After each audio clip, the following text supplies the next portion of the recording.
Hello everyone. Today we talk about how to fix the app of InShot. We will go to settings. Then we click on apps. After that you will search the app InShot and you will click. Then you will on for stop. After that you will go to storage. Then we click on clear cache.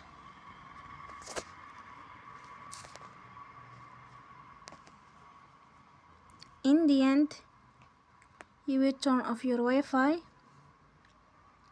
and you will turn again. Don't forget to support us by like and subscribe. See you next time and thank you for watching.